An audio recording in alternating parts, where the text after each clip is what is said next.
kita tahu kan Persija ternyata mengalami progres yang luar biasa ya di bawah Sintayong ya. Jadi sempat nggak apa ya, udah pasti bersaing, udah pasti paling nggak manajemen mungkin kalau melihat targetnya nggak bisa juara, paling nggak ya bisa menyaingi yang bakalan juara lah peringkat 1 ya, paling peringkat 2. Positifnya Sintayong ya itu, dia bisa melihat potensi pemain, suara pemain dan juga bisa memaksimalkannya itu sih. Karena apa ya, kelebihan Persija musim ini mungkin selain di pemain juga memang di faktor Sintayong ya ini kan. Gue bilang Persib berkejar dengan waktu karena peringkatnya 31 dari pemain kualitas di Eropa tuh udah susah tuh tanggal-tanggal segitu. Persija Jakarta mencatatkan hasil positif setelah menjalani TC di Thailand. Setelah menang 2-1 atas Polistero, Suwatason Sintayong mencatatkan hasil yang positif juga ketika dihadapkan dengan Chiang Rai United. Nah, ini apakah jadi tanda-tanda Persija akan merajai Super League musim depan? Nah, hari ini di podcast Kickoff, gue Ramdan Ibur akan membahas lebih lanjut bersama dua jurnalis Okezone. Ada Bang Wikanto Aramudoyo dan juga Bang RH Romadoni. Gimana ya kabarnya abang-abang nih? Sehat. Baik ya. Ini kita tahu kan Persija ternyata mengalami progres yang luar biasa ya di bawah Sintayong ya. Jadi sempat nggak apa ya, penampilan nggak meyakinkan di Piala Presiden setelah kalah lawan Persebaya. Terus bangkit lawan Port FC udah mulai membaik. Puncak lawan PSMS menang 4-1 ya. Ketika kalah 2-1 dari Persib juga Persija main bagus kan. Akhirnya ya setelah menjalani TC di bawah Sintayong, mereka tampil oke juga di Thailand tuh, bisa mencetak 2 kemenangan lawan tim Thailand yang dikenal apa ya, tim-tim yang sulit dikalahkan dan juga jago dalam hal taktik ya. Apakah ini memang tanda-tanda Persija bakal bersaing belum di persaingan gelar juara Super League musim ini? Kita bersaing aja lah, nggak usah juara dulu. Kalau soal bersaing pasti ya. pasti bersaing, udah pasti paling nggak manajemen mungkin kalau melihat targetnya nggak bisa juara, paling nggak ya bisa menyaingi yang bakalan juara lah peringkat 1 ya, paling peringkat 2 atau peringkat 3. Pokoknya Persija jangan sampai lebih jelek dari musim lalu, peringkat 3 kan musim lalu itu standarnya tuh. Kalau lebih jelek berarti bisa dibilang Sintayong rezimnya agak bermasalah nih atau gagal bahkan. Tapi kalau misalnya 3 bahkan 2 atau bonusnya juara itu udah bagus banget. Jadi menurut gua ya bersaing tapi musim depan minimal Persija tuh finish peringkat 3. Peringkat 3 ya. Gimana Bang? Soal hasil impresif di pramusim lah. Iya. Jadi kalau menurut gue sih ya sama kayak Arung ya, minimal 3. Kenapa? Karena dengan pelatih sebelumnya kan udah peringkat 3 nih. Nggak mungkin dia ganti pelatih. Iya, malah justru lebih menurun dong, nggak mau dong. Dan minimal banget tuh patokan peringkat 3 sih. Nah, harapannya kalau kemarin itu dia bisa kompetitif hingga terpental dari perburuan gelar juara itu di beberapa pertandingan terakhir ya. Ya kalau bisa ya sampai pertandingan terakhir lah biar semakin kompetisi semakin seru kan. Kayak Borneo kan seru banget tuh kan. Jadi pada menantikan pertandingan terakhir gitu, nggak yang 5 pertandingan terakhir udah juara itu kan kurang gitu ya. Itu Persib 2 musim lalu tuh. Iya, kalau misalnya kayak kemarin tuh udah seru banget sih. Bagus sih buat sepak bola Indonesia. Menarik ya kalau kayak gitu ya. Dan Persija nih statusnya sempat menempati posisi teratas sebagai klub dengan market value terbesar ya. 166 miliar. Di bawah Persija tuh ada Persib dengan 165 miliar. Tapi ada sedikit pergeseran nih kabarnya di data terbaru Transfer Market, ternyata Persib kembali naik ke atas. Ya kan namanya market value kan naik turun kan. Ada pemain yang baru update. Nah, biasanya tuh langsung di-update tuh sama Transfer Market. Nah, tapi kalau kita merujuk ke posisi ketika Persija berada di atas, lu melihat posisi market value terbesar yang sempat dialami Persija nih ngasih tekanan tambahan nggak sih ke Sintayong? Ngasih tambahan tekanan iya, karena pemain-pemain yang datangkan pun nggak murah ya. Setelah satu gajinya gede, yang kedua ada beberapa pemain yang bahkan ditebus kan transfernya, termasuk Jeremy Jeff yang baru datang nih katanya ditebus kan. Jadi ya mau nggak mau itu akan jadi tekanan tersendiri buat Sintayong. Apalagi waktu di perkenalan kan dibilangnya dikasih 30 juta dolar AS ya. 540 miliar ya. 540 miliar walaupun mungkin nggak tahun ini di spend berapa 3 tahun, di stretch ke 3 tahun, tapi kan itu dana besar tuh udah menunjukkan bahwa Persija memang ambisius banget di musim ini, nggak cuma musim ini, musim depan juga dan musim depannya. Terlihat beberapa pemain juga di kontraknya nggak setahun kan. Jadi mungkin Persija bisa jadi musim ini adalah musim adaptasi, musim depannya target baru mengejar. Tapi adaptasi juga jangan di bawah 3 ya. itu ampun-ampunan tuh di bawah 3. Karena Souza juga dengan skuad yang Brazil Connection aja bisa peringkat 3 kan. Masa ya Persija nggak bisa lebih baik lagi. Ya. Masa peringkat 4 jangan. Dan Sintayong juga dalam perkenalan bukan perkenalan sih, pokoknya dalam beberapa hari memimpin sesi latihan Persija dibilang ya pilihan pemain datang itu pemain pilihan gua kan. Sebelumnya ada banyak asumsi ini pemain titipan manajemen lah apalah. Tapi kan dia mengklarifikasi kayak Kyohei Yoshino, Kwon Chang Hun tuh pemain pilihan gua dan juga termasuk pemain yang main di Eropa kan. Jadi kayak Stefan Loncar, Pankov, Kollinger tuh yang memang udah dipantau sama Sintayong kan. Gimana Bang soal melihat situasi apa market value ya? Tapi kalau nggak terlalu sih gue bilang mikirin market value ya, justru mikirin lebih ke hasil sih. Pertandingan sih dia concern banget kayak gitu kan. Iya, bagaimana nanti di pertandingan aja, bukan berarti karena suatu gue paling mahal berarti gue harus menang, kayak nggak kayak gitu sih. Nggak melihat itu sih. Justru ya ketika dia menang terus kan otomatis kan bakal nambah lagi kan mainnya kan. Berarti makin berat lagi dong. Karena nilai marketnya naik kan. Tapi nggak kayak gitu sih. Justru lebih baik fokus ke pertandingan, setiap pertandingan aja. Nggak usah memperhatikan setelah pertandingan ini nanti harganya jadi berapa ya, market naik lagi ya, nggak kayak gitu sih maksudnya. Itu karena di luar teknis kan, lebih kepada apresiasi penilaian orang bagaimana terhadap seorang pemain gitu sih. Dan juga timnas Indonesia market value terbesar buktinya nggak nyata. Kalah semifinal kan. Kalah nih sama Vietnam, juara nih Vietnam. Ya kan? Vietnam udah pasti juara ini, udah menang 2-0 di kandang lawan kan. Di kandang ya pasti makin pede dia. Dan pelatih Vietnam Kim Sa-sip bilang bahkan Ronaldo Messi pun nggak bisa golin gawang Vietnam kan. Karena emang nggak pernah kebobolan kan. Nggak pernah kebobolan. Indonesia apa semua sama Vietnam yang dipegang Kim Sang-sik ya. Karena kan terakhir kali menang Indonesia masih di eranya Philip Trosier. Ya kan. Kim Sang-sik di awal-awal memang sempat hancur-hancuran juga tuh, kalah terus. Tapi Vietnam federasi percaya. Akhirnya ya hasilnya juara Piala AFF 2024, ini 2026 nih di depan mata, terus AFF U23 SEA Games dan lain-lain. Dan kelebihan Persija musim ini mungkin selain di pemain juga memang di faktor Sintayong ya ini kan. Sintayong kan kita tahu jago memaksimalkan potensi pemain lokal kan.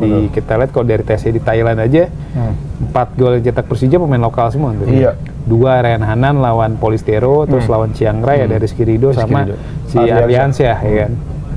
Kita tahu kan ketika melatih timnas Sintayong memang jago mengoptimalkan talenta pemain lokal, utamanya pemain muda kan, kayak Arhan, Marcelino, terus Witan, ya kan nama-nama yang memang dikembangkan oleh Sintayong atau dibuild oleh Sintayong lah. Ini pelatih memang tipe pelatih yang bisa membangun pemain.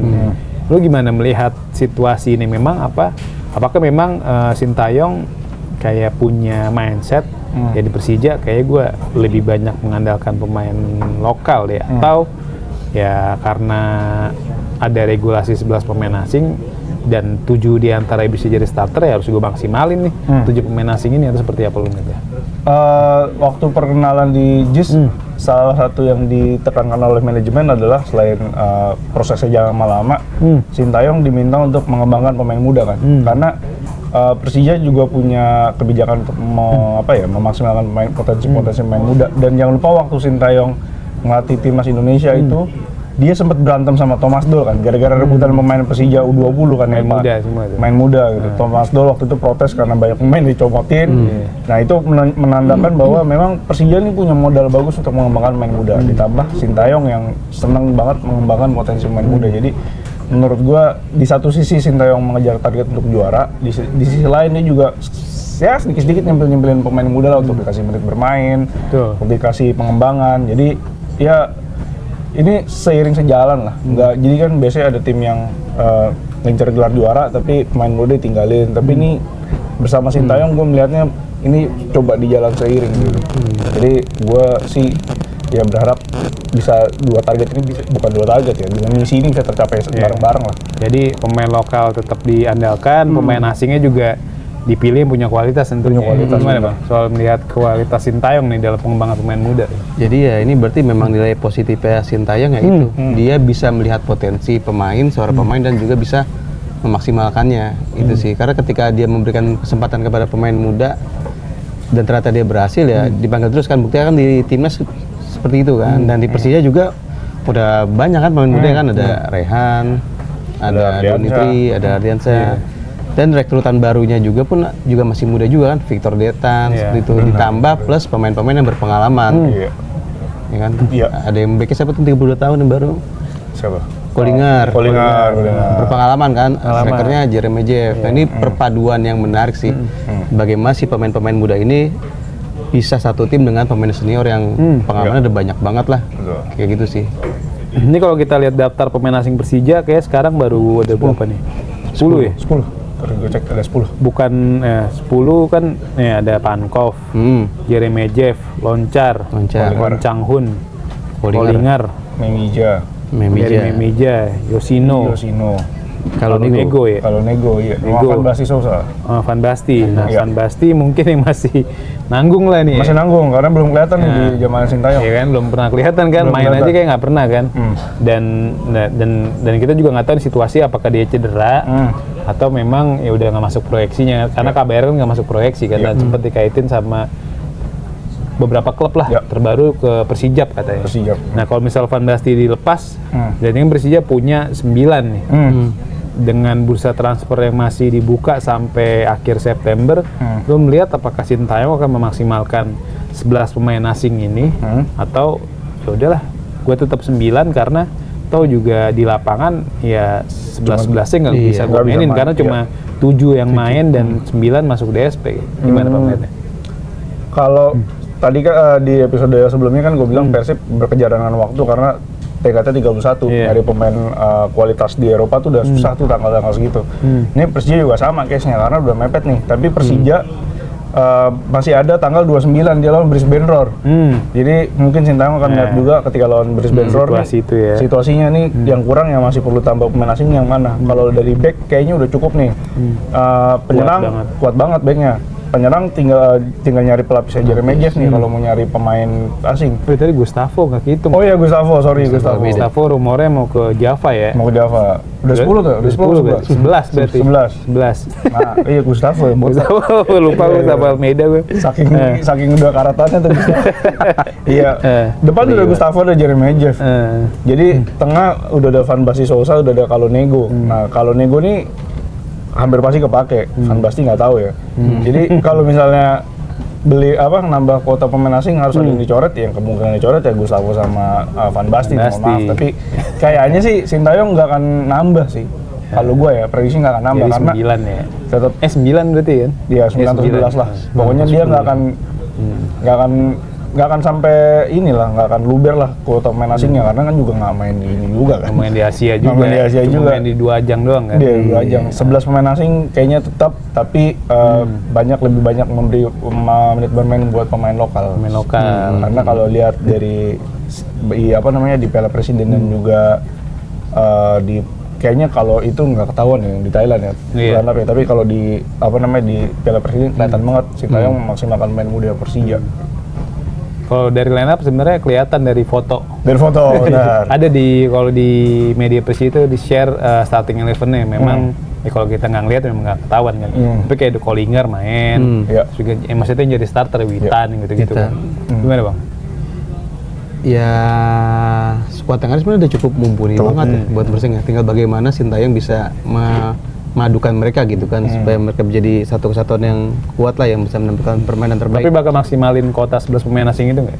Kira-kira tergantung juga sih, karena kemarin waktu pas dia menang uji coba di TC di Thailand dia bilang kan udah 70-80%. Oh, udah naik ya? Iya, jadi 70-80% itu buat ngejar di pekan pertama Super League. Jadi ya masih ada waktu buat 20% bagaimana dia bisa pengen nih Persib itu main sesuai keinginan dia kan.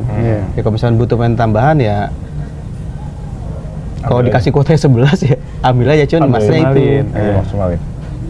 Dengan jeda di Eropa yang kayaknya udah pada mulai juga kan, akhir bulan Agustus kan ya. Pilihannya mungkin nggak banyak karena kan ketika kompetisi udah mulai otomatis kan klub nggak mau ngelepas pemain andalannya kan. Ya ujung-ujungnya ya klub-klub dari tier 2 atau tier 3 ya cuma secara kuantitas saja jadi jatuhnya. Karena udah bagus kayak waktu dia datengin Kollinger kan di awal-awal kan. Awal musim kan langsung dicoba di pramusim semua bagus-bagus. Kelihatan tuh memang dia ngincer gitu kan. Enggak panik buying lah. Iya benar, panik buying. Tapi dari rekrutan pemain asing Persija yang ada sekarang lu paling suka sama siapa? pemain asing nih yang sekarang, bukan yang pemain asing yang dari lama-lama. Yang baru. Kalau yang lama sisa kalau Dego doang. Gustavo Almeida. Ya sama Van Basten. Van Basten juga belum pernah kelihatan kan.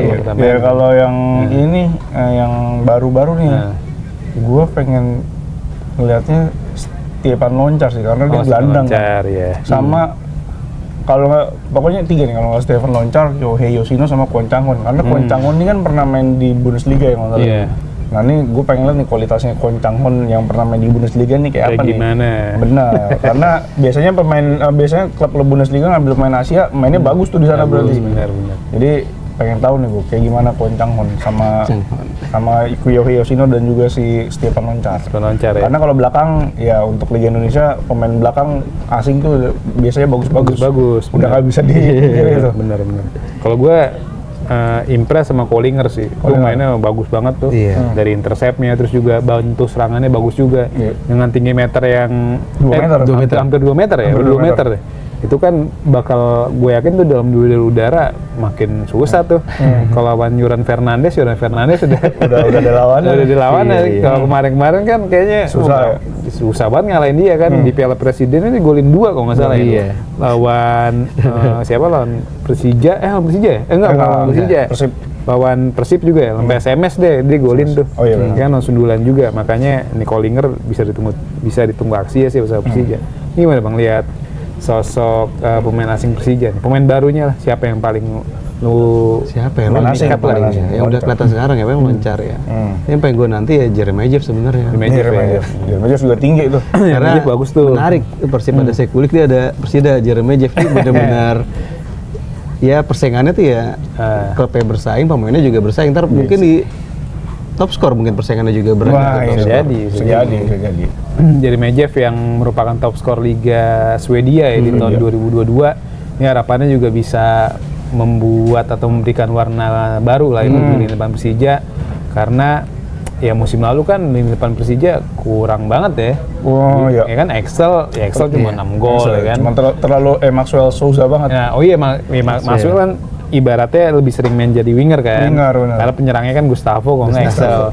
Ya kan. Maxwell ya karena Persija musim lalu nggak punya striker kan, di awal musim kan Gustavo masih cedera dan Excel belum tune in, makanya Maxwell jadi striker kan. Tapi kan terlepas dari Maxwell tuh Persija ya nggak punya striker yang top banget ya. Harapannya nih Jeremy Jeff bisa bangkit ya atau memberikan performa optimal bagi Persija Jakarta di musim baru. Tapi kalau melihat profil Jeremy Jeff gimana ngeliatnya lu? Yakin nggak lu dia bakal bersinar? Yakin sih. Yakin gua. Dia pernah jadi pemain terbaik liga mana gitu ya kalau nggak salah. Ada tuh fotonya lagi. Ada tuh fotonya. Jadi yakin dia paling nggak ya bisa 2 digit gol lah. Bisa 2 digit bisa banget. 2 digit bisa. Ya. Karena kalau dari catatan yang gua baca dia 248 kali main sebagai penyerang tengah. Itu dia golinnya tuh 110 gol. Berarti kan hampir setengah pertandingan cetak 1 gol. Iya. 0,5 rata-rata ya. Dari 248 itu dia juga bisa cetak 52 assist. Ini kalau ditambahin berarti kan 248 kali main itu dia bisa 162 kontribusi gol. Berarti ya hampir setiap pertandingan dia kok nggak gol assist. Ya kalau Super League ada 38 aja, 20 ya lewat kan, 20 gol lewat. 20 gol bisa. Ya. Itu data, kita ngomongin data. Itu kontribusi gol ya, gol sama assist ya, bukan gitu. Gol doang. Kayak kalau gol doang 20 bagus. Iya, benar. Dan kita lihatnya nanti aksinya gimana ya Jeremy Jeff di jelang musim karena baru. Dari data ini kan nggak bohong, karena dia main di berbagai, terakhir main di PAOK ya, PAOK di main di conference juga ya, Liga Eropa juga ya. Benar. Ya memang punya kualitas sih. Punya kualitas. Dan Persija kan di 3 laga awal, bahkan di 4 laga awal tuh, 4 laga awal Super League susah-susah kan. Pertama tandang ke Borneo. Terus jamu Persib. Terus lawan siapa lagi? Java United. Pokoknya di 3 laga awal itu kan berat banget tuh. Nah, target realistis Persija di 3 laga awal gimana? 3 laga awal ya. Tentu kalau misalnya fans Jackmania yang garis keras nih pasti pengennya 9. 9 bersih ya. Tapi kalau 9 tuh udah paling maksimal lah. 9 sama pas ada 10. Emang nggak bisa 10. Nggak bisa 10 udah pasti 9 tuh. 7 oke lah. 7 poin oke lah. Paling jelek-jelek ya jangan sampai 0 juga sih. 3 pertandingan kalah amit-amit. 7 paling jelek ya 4. Kalau gue ya realistisnya adalah 7, paling jelek 4. Satu kalah, 2 seri. Satu kalah, satu menang, satu seri. Itu 3 main kandang, 2 kandang. 3 main awal, main 2 kandang kan? Dua kandang. Oh, 2 kandang ya? 2 kandang kan? Iya bener kan? Enggak, Borneo. Borneo tandang, Persib tandang, Java tandang. Oh, jadi 2 tandang, 1 kandang ya? Benar. Jadi target paling ininya 9 maksimalnya. Realistis 7. Jelek-jelek 4 lah. Berarti realistisnya 7. 7. Gimana Bang lihatnya? Jadi sebenarnya kalau berkaca dari musim lalu ya, Persija ini startnya berat banget loh. Karena dia peringkat runner-up dan juara kayak gitu. Nah, kalau bisa kita lihat Persib sekarang ya, dia masih kompetitif, masih bagus dengan kualitas pemain yang justru malah makin bagus lah timnya. Kalau Borneo ini kan bener-bener bongkar pasang kan. Nah, kurang tahu juga bagaimana Borneo musim depan kuat seperti apa. Belum kelihatan juga. Belum kelihatan. Kalau bisa berkaca dari musim lalu ya, ini big match semua Persija awal musim. Benar. Ya kan? Yang baik, kabar baiknya adalah ketika dia bisa menghadapi big match ini dengan hasil yang positif. Udah, ini bakal jadi hal yang positif buat Persija dari segi mental, dari segi fondasi ya. Tinggal bagaimana ke depannya aja kan. Berapa poin? Berapa poin? Jangan gitu. Berapa poin? Kalau gue 7 kayaknya. 7. Karena memang lawan Persibnya berat sih. Berat. Berarti menang Kalau Java. Borneo Walaupun main di kandang. Walaupun main di kandang. Seri kali. Sempet ada tadi rumornya gimana yang Borneo lawan? Oh, Borneo mau dipindah ke Jakarta katanya. Itu bener kayak nggak? rumor aja sih. Rumor aja. Ataupun pindah kayaknya. Soalnya Kalimantan Timur kan, Samarinda Ini kayaknya. masih awal September. Iya, udah. Pemerintah kita kan cepat menangani. Benar cepat, benar. Udah ada ini nih, udah ada instruksi. Udah ada tuh. instruksi. Jadi udah diinstruksi, udah dikunjungin tuh kan. Paling nggak ya seminggu padam lah. Adam ya. Iya. Iya dan ya agak unik juga sih kalau Borneo milih main di Persija.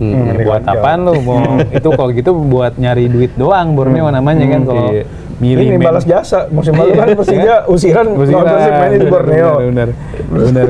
Unik Dan banget. itu ya jadi hal yang unik sih, tapi menurut gua sih janganlah. Harapannya tetap bisa main di Samarinda karena ya Borneo juga tentunya pengen dapat hasil maksimal ya. Kalaupun terlempar ya pasti mereka pengen main tetap di Kalimantan Timur yang mungkin nggak terdampak sama ya kabut asap itu ya. Nah yang terakhir nih, Persija kan bakal main lawan Brisbane Roar ya di akhir minggu ini. Terus di pertengahan minggunya lawan Dewa United ya di ajang ya trofeo lah bisa dibilang kan. Ini laga uji coba 3 tim ini akan saling bertemu. Yang kita lihat kan Persija kayak mengemulasi Persib Bandung musim lalu ya. Persib Bandung kan musim lalu juga setelah tes seri Thailand melawan Western Sydney Wanderers ya dan menang 1-0 ya lewat gol William Marsilio. Nah, melihat apa yang dilakukan Persija saat ini udah bukti kalau Persija unggul selangkah ketimbang Persib Bandung atau enggak di masa pramusim ini nih? Dengan pemilihan lawan dan juga pemilihan TC gitu, gimana ngeliatnya? Kalau satu langkah kayaknya enggak karena Persib kan mau nggak mau dia main di playoff ACL 2 kan udah langsung kompetitif tuh. Sementara Persija lebih banyak lebih banyak uji coba untuk mematangkan skema. Jadi menurut gua Persib udah lebih dulu, tapi Persija nggak tertinggal jauh. Jadi lawan-lawan yang dipilih Persija pun menurut gua bagus, termasuk yang di Thailand karena yang nggak jauh-jauh beda kualitasnya kan. Besok lawan Brisbane Roar, ya mungkin Persija nggak menang, tapi setidaknya memberikan perlawanan dan mainnya enak, mainnya bagus. Jadi dengan gaya main yang seperti itu, Jackmania akan semakin yakin bahwa musim ini adalah musimnya Persija. Ya kalau nggak juara ya setidaknya sampai menyiksa yang calon juaranya sampai akhir loh. Dipepet terus sih. Iya, dipepet terus sampai terakhir, sampai pertandingan terakhir kalau bisa. Tapi seberapa yakin lo sama Persija musim ini? Kalau dari 100% ya, gue masih di angka 65. 65. Gak yakin dong berarti. 65 setengah-setengah yakin tuh kalau ada nih kan kalau main game nih ada optimis, pesimis sama cautiously optimistic. Nah, gue cautiously optimistic. Optimis tapi hati-hati. 5% ya. Kalau PB kan bingung tuh dia ntar. Kalau PB sampai Borneo 40 kalau dia. Nah, udah 105 dong. Berarti dari skala 100% padahal. Aduh. Jadi dari Brisbane Roar sebenarnya Persija juga bisa ngambil pengalaman juga ya. Karena kan pengalaman main lawan tim-tim Australia juga jadi bisa jadi modal untuk main di Super League ya. Gimana Bang soal ya pengalaman Persija lah atau pemilihan lawan dan juga menggelar TC di Thailand gitu. Gimana lu lihat memang Persija lebih unggul ketimbang Persib Bandung atau enggak? ini bukan masalah unggul atau enggak ya, tapi bagaimana kayak gue rasa Persija bukan melakukan persiapan untuk mengungguli secara persiapan gitu ya. Oh Persib kayak gini harus kayak gini, kayak nggak kayak gitu deh. Tapi ini Sintayong kita kasih kepercayaan jadi pelatih, kita kontrak 3 tahun ya. Kita kasih berikan support kepercayaan kepada Sintayong kan. Makanya waktu itu kan pas lagi TC ada Piala Presiden kan Sempet ini digeser kan, tapi TC tetap terjadi. Dan itu memang support, berarti Persija memang support si Sintayong seperti itu kan. Presiden tetap main, TC tetap main, tetap dijalani, pemain-pemain timnas sudah pada datang lagi, menang kan 2 kali lawan tim-tim Thailand. Yang kemampuan juga bagus tuh positif banget. Tinggal nanti ya bagaimana jelang Super League aja sih. Ya udah dibanding pramusim ya, kita pramusim Persija lawan siapa masih kurang gitu kan. Tapi ngeliat hasil TC mungkin jauh lebih baik sih. Lebih bagus. Udah 80% kan kata Sintayong. Dan gue juga pengennya Persija bisa bersaing sampai akhir musim, ya kan nggak cuma Persija dan juga tim-tim tradisional lain kayak Persebaya, Borneo, bahkan tim-tim baru nih kayak Dewa United juga harapan bisa kompetitif kan. Dewa juga nggak bisa dipungkiri pemainnya top semua tuh kan. Ada Denilson Junior, Ivan Jadal bertahan, terus Mesidoro juga bertahan kan. Ya kan di barisan belakang juga masih ada nih Kuipers ya, Kuipers, Brian Fatari, Marukawa juga masih ada, kiper masih Sonny Stevens ya. Ini masih solid banget lah di bawah asuhan pelatih baru dan banyak gerbong pemain Liga Thailand. Ya Dewa juga bisa jadi ancaman ya. Dan Persebaya juga nih. Persebaya selaku juara Piala Presiden juga TC di Thailand bisa makin bikin Liga Indonesia makin kompetitif lah.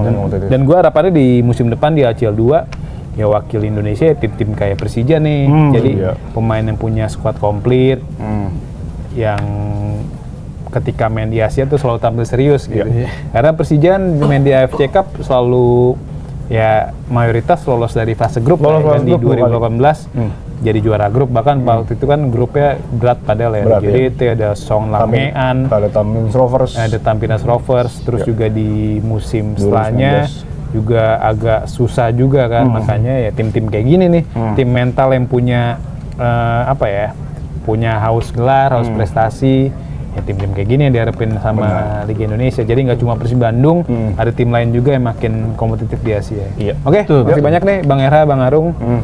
Kita udah ngobrol soal Persija, udah kita kulitin nih sekitar 30 menit. Harapannya ya bisa tampil maksimal Persija di musim ini ya. Bang Arung apalagi selaku The Jackmania tentunya harapannya Persija bisa tampil bagus. 65% tadi. 65% peringkat 2. Aduh, peringkat 2 lagi jangan dong. Oke, makasih banyak Bang Arung, Bang Era. Sampai jumpa di next episode, nanti kita bahas next isu-isu lain ya. Oke, Zoners, makasih banyak udah nongkrong kita di podcast Kickoff hari ini. Sampai jumpa di Kickoff selanjutnya.